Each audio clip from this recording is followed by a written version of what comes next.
बिस्मिल्लाहिर्रहमानिर्रहीम। Welcome back to my YouTube channel. Dear students, chapter 3 का next lecture है आज हमारे पास सेल मेम्ब्रेन। सेल मेम्ब्रेन की सबसे पहले हम डेफिनेशन देखेंगे। Cell membrane it is an elastic cell membrane around cytoplasm. Cell के अंदर अगर हम कहते हैं कि ये हमारे पास सेल है और ये जो इसका अंदर वाला एक पोर्शन है इसको हम साइटोप्लाज्म कहेंगे। तो साइटोप्लाज्म के इर्द गिर्द अराउंड एक मेम्ब्रेन होती है जिसको कि हम क्या नाम देते हैं, सेल मेम्ब्रेन का नाम देते हैं। ये जो सेल मेम्ब्रेन है ये सिलेक्टिवली परमिएबल मेम्ब्रेन है। अगर हम इसको समझें कि सिलेक्टिवली परमिएबल का मतलब क्या है, परमिएबल का मतलब होता है परमिट देना, किसी को इजाजत देना। सिलेक्ट करके चीजों को जाने देना। तो ये कुछ चीजों को सिलेक्ट करके जाने देगी और कुछ को ये सेल के अंदर जाने नहीं देगी, तो इसलिए हम इसे बोलते हैं सिलेक्टिवली परमिएबल मेम्ब्रेन। बाकी इसमें कहा जाता है कि जो स्मॉल मॉलिक्यूल्स हैं वो इसमें से आसानी से गुजर सकते हैं, जो बड़े मॉलिक्यूल्स हैं वो इसमें से आसानी से गुजर नहीं सकेंगे, तो उनको ये सिलेक्ट करके बाहर ही रोक देगी। अच्छा, फर्दर हम इसकी कंपोजिशन की बात करते हैं कि सेल मेम्ब्रेन कौन कौन सी चीज़ों से मिलकर बनी होती है। तो ये एक तो लिपिड्स से मिलकर बनी होती है, दूसरा इसके अंदर प्रोटीन्स मौजूद होती हैं, और तीसरा इसके अंदर स्मॉल अमाउंट के अंदर कार्बोहाइड्रेट्स मौजूद होते हैं। अच्छा, अब थोड़ा सा अगर हम इसको सेल मेम्ब्रेन को ज़रा बड़ा करके देखें तो ये मैंने इधर डायग्राम बनाई है एक जनरल सी। अब इसमें अगर हम देखते हैं कि ये जो आपको ब्लू कलर से लाइन नज़र आ रही है, इसी तरह से फिर ये जो ब्लू कलर से आपको लाइन आ रही है नज़र, ये दोनों लिपिड्स की लेयर्स हैं। तो इस चीज़ को हम क्या बोलते हैं, लिपिड बाइलेयर का हम नाम देंगे। फिर इसी तरह से यहाँ पर ये जो ब्लैक ब्लैक कलर के आपको स्ट्रक्चर नज़र आ रहे हैं, ये हमारे पास गेट है जो चीज़ों को गुजरने में हेल्प करेगा, इसको हम आगे चल के स्टडी करेंगे। फिर इसी तरह से ये जो हमें ब्लैक कलर से स्ट्रक्चर नज़र आ रहे हैं इनको हम नाम देते हैं प्रोटीन्स का। तो ये हमारे पास क्या है, प्रोटीन्स। फिर इसी तरह से बिल्कुल थोड़ी सी मिकदार के अंदर, जैसे कि मैंने आपसे कहा कि इसके अंदर क्या पाए जाते हैं, कार्बोहाइड्रेट्स भी मौजूद होते हैं। ये जो मैं ग्रीन कलर से लाइन सी खींच रहा हूँ, ये हमारे पास क्या है, कार्बोहाइड्रेट्स हैं। ये हमारे पास क्या आ जाएंगे, कार्बोहाइड्रेट। अच्छा, अब ये जो हमारे पास मॉडल है, ये जो स्ट्रक्चर आपको नजर आ रहा है, इसको हम नाम देते हैं फ्लूइड मोज़ेक मॉडल का। अब फ्लूइड मीन फ्लूइड लाइक ये होता है। कैसे फ्लूइड लाइक होता है, इसमें ये जो आपको लिपिड्स नजर आ रहे हैं या ये फिर जो प्रोटीन्स हैं, ये इनके अंदर ये सलाहियत होती है कि ये मूव करते रहते हैं।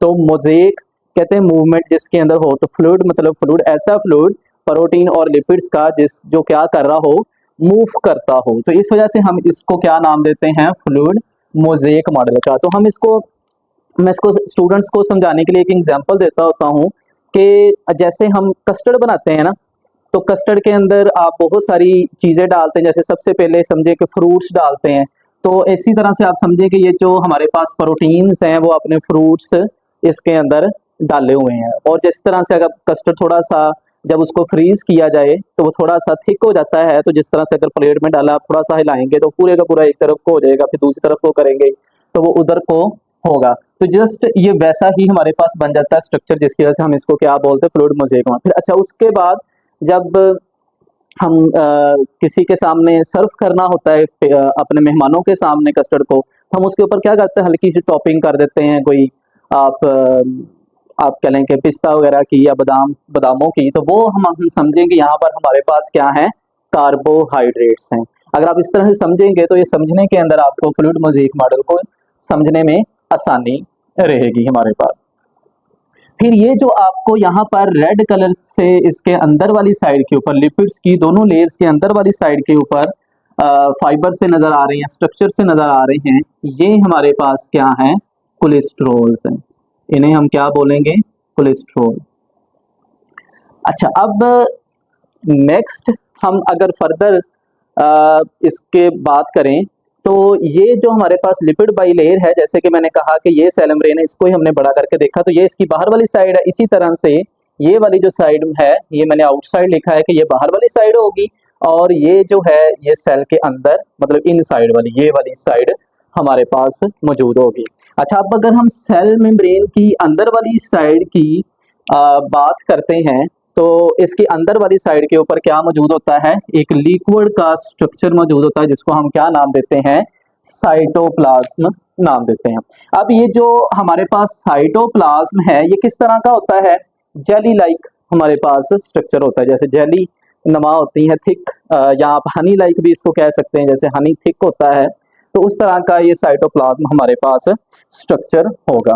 अच्छा, अब ये जो साइटोप्लाज्म है इसकी अगर कंपोजिशन की बात करें कि ये कौन कौन सी चीज़ों से मिलकर बना होता है, तो इसके अंदर वाटर मौजूद होता है, इसके अंदर डिफरेंट प्रोटीन्स मौजूद होती हैं, फिर इसके अंदर डिफरेंट साल्ट्स मौजूद होंगे, और इसी तरह से इसके अंदर मुख्तलिफ इंजाइम्स भी मौजूद होते हैं। इसको हम आगे जाके देखेंगे कि ये जो इंजाइम्स हैं ये इनका क्या रोल होता है।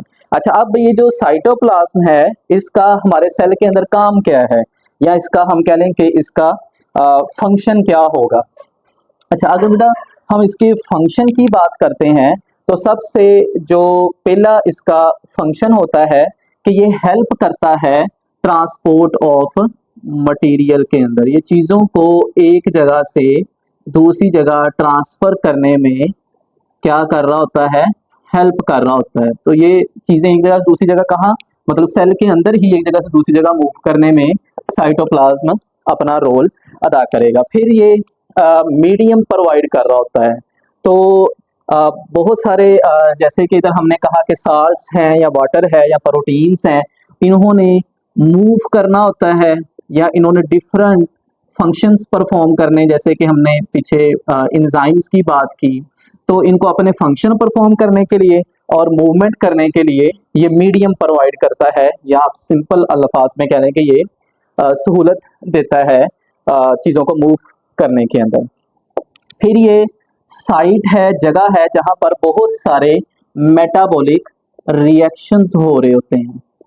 मेटाबॉलिक अगर हम रिएक्शंस की बात करें तो यहाँ पर जो सबसे फेमस हमारे पास मेटाबॉलिक रिएक्शन आ जाएगा, इसका नाम है ग्लाइकोलिसिस।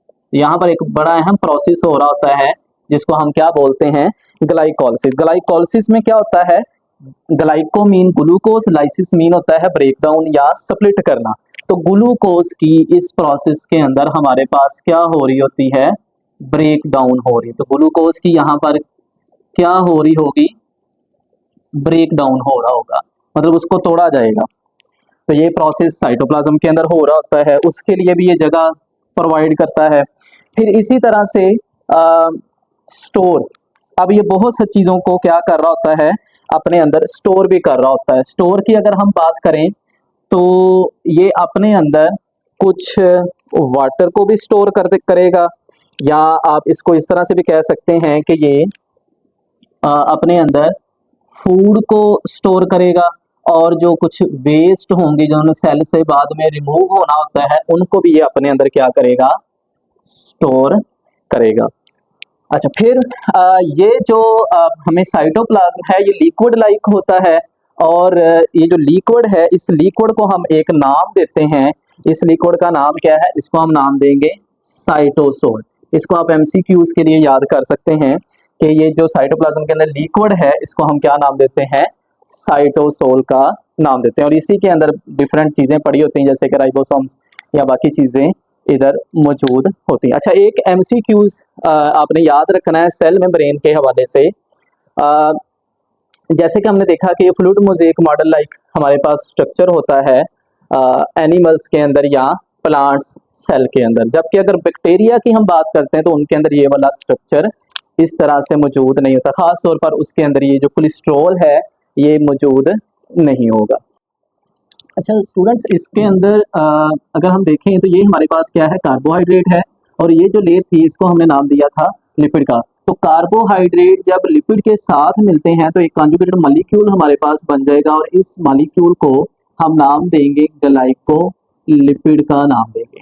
अब ग्लाइकोलिपिड से क्यों कहा, ग्लाइको मीन ग्लूकोज, ग्लूकोज कौन है, कार्बोहाइड्रेट, और लिपिड की ये लेयर है, मतलब लिपिड्स और जब ये ग्लूकोज मिलेंगे तो हमारे पास क्या बन जाएगा, ग्लाइकोलिपिड बन जाएगा। अब इसी तरह से अगर हम देखें कि ये भी हमारे पास कार्बोहाइड्रेट्स हैं जो कि प्रोटीन के साथ टच है, जब ये कार्बोहाइड्रेट प्रोटीन के साथ मिलते हैं तो यहाँ पर भी हमारे पास एक और कॉन्जुगेटेड मॉलिक्यूल बनेगा, तो इसको हम नाम देंगे ग्लाइकोप्रोटीन। ग्लाइको हमारे पास आ गया कार्बोहाइड्रेट से, और प्रोटीन ये वाली जो प्रोटीन है, तो इस तरह से ये हमारे पास दो तरह के कॉन्जुगेटेड मॉलिक्यूल बनते हैं, ग्लाइकोलिपिड्स एंड ग्लाइकोप्रोटीन बन रहे होते हैं। तो इसको आप एमसीक्यूज के तौर पे याद कर सकते हैं। तो ये था जी आज का हमारा टॉपिक। आई होप कि आप लोगों को समझ आई होगी। लाइक्स एंड सब्सक्राइब लाजमी करें हमारे चैनल को। मिलते हैं जी नेक्स्ट वीडियो में। थैंक यू, अल्लाह हाफिज़।